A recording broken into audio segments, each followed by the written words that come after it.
What's going on, everybody? Welcome back to the channel. Jake Shavink here. And the New York Giants opted to pass on some quarterbacks in the 2024 NFL Draft, instead selecting LSU wide receiver Malik Nabers. Now, of course, we knew Nabers was an elite prospect coming out in the draft. When it came to the production, his work against man and zone coverage, his work after the catch, how effortless his acceleration was combined with incredible control, what he could do in the air, and all that's really, really impressive. But of course, you want to see it on the field as well before you crown him an elite wide receiver one in the NFL.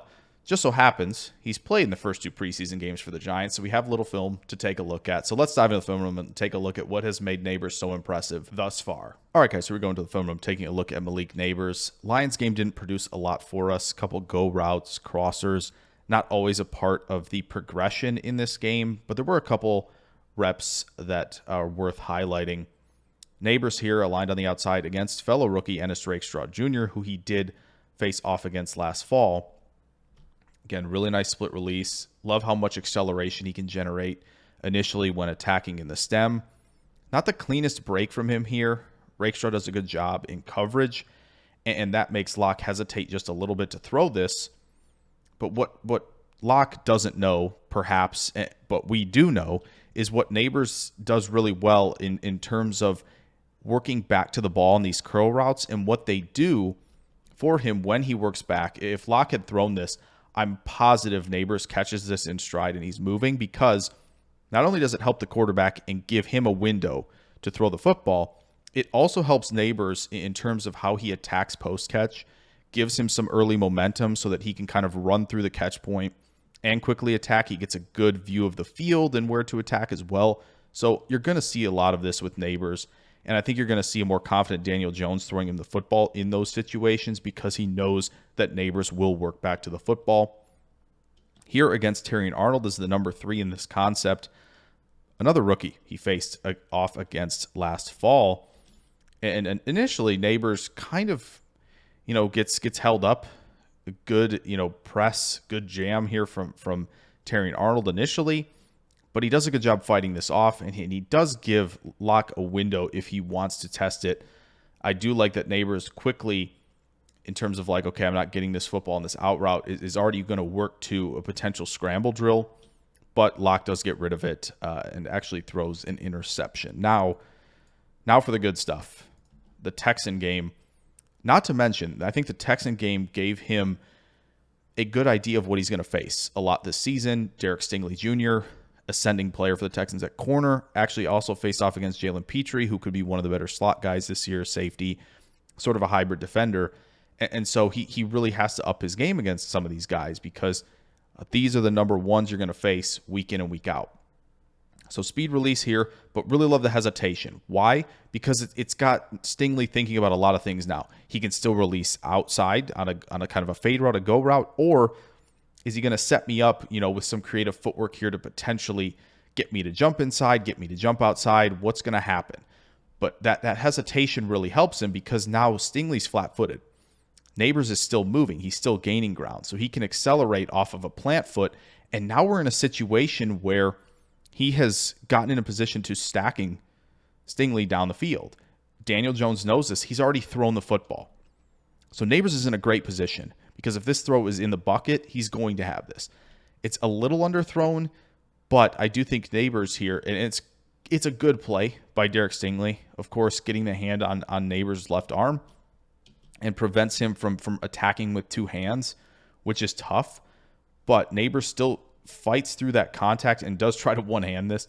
But of course, hand fighting down the field is something that Nabers is going to have to get more comfortable with as he's tracking the football in. So I think a really good moment there of just learning how number one corners are going to kind of attack you, face you as you're working down the field. So here on a little play action, he's laid off the snap, which maybe disrupts a little bit of the rhythm here. But safety is keyed on this crosser. And so Nabers has to do one of two things. You have to either kind of adjust this and flatten this route out versus this type of coverage, or you have to kind of get the defender to commit early and work behind them. Ideally, you're flattening this so you can give Daniel Jones a window, but he's met at kind of the break point. And so just working on the feel of what coverage is going to look like and how he can sort of respond post snap is I think going to be key as well to giving Daniel Jones a lot of windows. So I think 2 moments there where you really get a good idea of, okay, Nabers going to have to learn a little bit, and that's okay. Here, I think he does learn.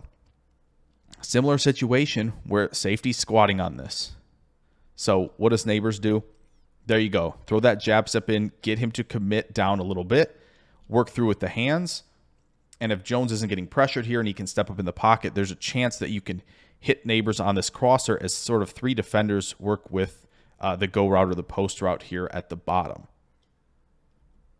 This is a really good one from Nabers, and why I think his attention to detail is a little overlooked when it's in terms of discussing him as a prospect and as a player, where, again, another play action look, but Nabers has the stem inside. He's got his head to the inside, and what he has to do is convince this corner that he needs to be opening up and sort of looking for a crosser here. That's what Nabers needs to do, as well as get this defender, right, to commit to the inside as well. So he's stemming hard inside with enough acceleration. Now this corner is committing to a deep third, basically, to look for the crosser. And we've got ourselves an easy window for the quarterback to throw. A little behind Nabers on this one, a little late getting to him. But as we've seen, Nabers has great aerial control, easy high point of the football here, tucks it away as contact starts to arrive, and gets both feet down. Incredible control with that amount of acceleration. Great leaping ability there. Really, really impressed with Nabers in that regard. Now, something Nabers did a lot when facing more press coverage, more man coverage looks, is he kind of did this. Little hesitation, of course, with the release. And what he liked to do to try and give himself a clean inside stem is he would dip this shoulder. Against corners like Stingley, it just probably isn't going to work too well, because you have to hand fight. You're going to have to hand fight. Dipping the shoulder is not going to get it done. These corners are much more refined in their craft. So that's something that Nabers, I think he's going to have to get away from a little bit more, unless he can initially, kind of chop that inside arm and then dip around it. That's maybe where you can get him to kind of use that move in his release and in his stem. Here, whip route, ideally, right, we are planting off of this inside foot and going immediately. Nabers has a lot of acceleration, so sometimes he gets caught kind of having to recover at the break point. That causes, Petrie to kind of stay with him. Not an option on the play. Jones forces this downfield, and it's picked. But there's a lot of ways that Nabers can get the football as well. Give it to him on this sweep, right? Reverses. Nabers with that acceleration, with that ability after the catch, that's something I think that you could see the Giants going back to quite a bit this season. Nabers on this one, I really like what you see on this. Again, a little hesitation in the initial release, attacking outside. What does he do? If you didn't see it, it's a good little place to look. Kind of uses that hand to throw the corner by a little bit, but also the ability to stop on a dime and create separation on a lot of these curl and hitch routes is why he's going to be so valuable in terms of moving the chains for this Giants offense as well. Now, another easy one where you get an easy completion for him is helping sell this play action, right? Get the corner to back off a little bit and win on an easy out route because you have easy acceleration. Really nice in the salesmanship portion of playing receiver. Now, 2 big boy ones here. Again, keep those shoulders and head down, right? Attacking, good acceleration through this. And now what Malik Nabers did a little bit in college, and you saw it because he has so much acceleration, because he is so violent when he cuts at the top of routes, you see him stumble a little bit like he does here. See him slip because he turns so hard on that inside foot. Now, Jones is still going to throw this because Nabers is still generating some separation at the top of this route. So Nabers needs to come back to this football. Luckily, he knows how to do that. Jones puts in a good spot for him, but really good job by Nabers there, not giving up off the stumble and working back to the football. Last one here for you guys. Again, another hesitation. Outside release. Jones, incredible trust in Nabers to go get this football for one. It's a back shoulder. Look at Nabers attack this. High point the football. Really impressive there. And not only high pointing it and showing off the timing to make this catch, but the wherewithal after you catch this, and also even as he's catching it, to put himself in a position to where he has completely shielded himself from the defender, right, at the catch point, makes it that much better, where Jones puts this, in a perfect spot, but Nabers contorts the body, makes sure he's the only one who has any chance of catching this football, and then also, good sideline instincts to bring this down with both feet in bounds.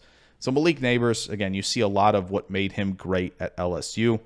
The acceleration, the ability to snap off routes at the top of the break, really, really strong. And of course, the ability to contort, adjust to the football, play above the rim. He's got all of that. And it already shows in the preseason. And it shows why he's going to be a big-time contributor on this Giants team and potentially almost drag this offense along in his rookie season. So I hope you guys enjoyed this little film room on Malik Nabers. You did throw a like down there. Subscribe if you're new. Plenty more film room content on the way very, very soon. I will catch you guys in the next video. Farewell.